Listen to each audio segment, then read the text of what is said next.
1h, 11 minutos e 15 segundos. É nesse momento de presságio que o John encontra uma ilustração na cabana da garotinha que prevê o futuro e que explica o verdadeiro significado do filme. E ali, assim como em outros momentos do filme, existem detalhes importantíssimos que entregam o final da história, que revelam que Presságio nunca foi um filme sobre fim de mundo, mas sim sobre fé e profecias bíblicas. Para te explicar, eu vou revisitar os principais acontecimentos da narrativa e te mostrar como é que o diretor manipulou todas as tuas emoções com detalhes escondidos no cenário, nas falas dos personagens e até mesmo em acontecimentos do filme. Meu nome é Bruno Albuquerque e esse é o canal da SB Cinema e hoje vamos revelar e decifrar todos os segredos de Presságio. Tudo começa em 1959, numa escola primária chamada William Dawes. As crianças são convidadas a desenhar como imaginam o futuro, e os desenhos são enterrados numa cápsula do tempo, programada para ser aberta apenas 50 anos depois.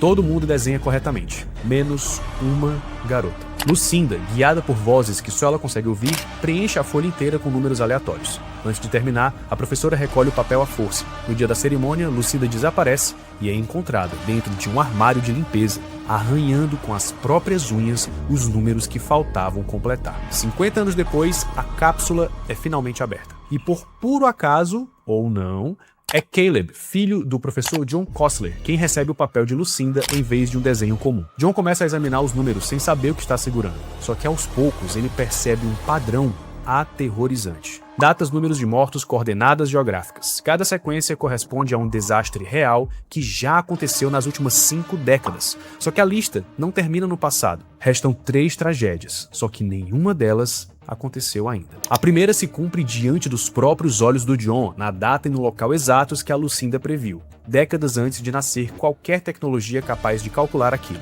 A segunda ele tenta impedir e falha. E a terceira carrega um detalhezinho que muda tudo. Os 2 últimos símbolos da mensagem de Lucinda não são números, são 2 letras. E elas soletram uma palavra que aponta para o fim de tudo. Enquanto isso, seres estranhos começam a se aproximar de Caleb, sussurrando algo que nenhum adulto ao redor consegue ouvir. E conforme a última data se aproxima, John percebe que ele não está lidando com uma sequência de acasos. Ele está lidando com algo que foi revelado e não calculado. E a pergunta que resta não é mais se a última tragédia vai acontecer, mas sim quem vai sobreviver a ela. E a primeira peça de todo esse quebra-cabeça é a garotinha do começo da história, Lucinda, que em latim significa literalmente aquela que traz luz. E já começando toda a análise bíblica, esse não é só um nome bonito. Nas escrituras, luz é sinônimo de revelação. Tua palavra é lâmpada para os meus pés e luz para o meu caminho, diz o Salmo 119. Uma garota que se chama portadora de luz está ouvindo vozes e escrevendo números que ninguém entende, mas guarda o nome dela e o significado, de Lucinda, porque daqui a pouco o filme vai te dar mais outros 2 nomes que quando a gente junta os 3, tudo faz sentido. Presságio nos apresenta um homem que não acredita em nada, nem em destino, nem em propósito, nem em qualquer coisa maior do que o acaso. Ele recebe contra a própria vontade um código que revela o futuro, tragédias já datadas, mortes já contadas e um fim do mundo marcado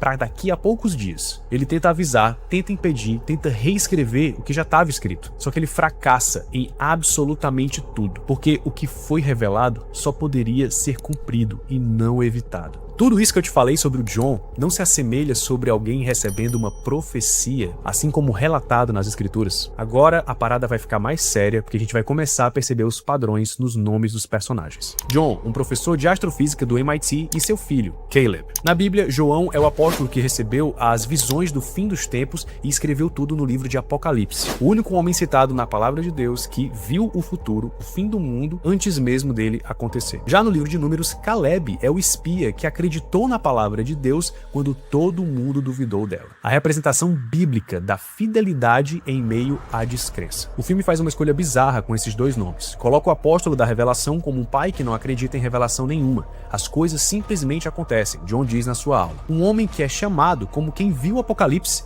negando que exista qualquer coisa para ver. E quem é o primeiro que escuta os sussurros dessas criaturas nebulosas que a gente pensa serem ETs, mas que podem ser anjos, serem seres de outra dimensão e não de outro planeta? É o Caleb, o filho que acredita na palavra quando ninguém mais acredita. Só que isso não parece somente com a história de Caleb, mas sim com uma parte de 1 Samuel, onde o próprio Samuel é chamado por Deus enquanto dorme, e o sacerdote Eli, no quarto ao lado, não ouve nada.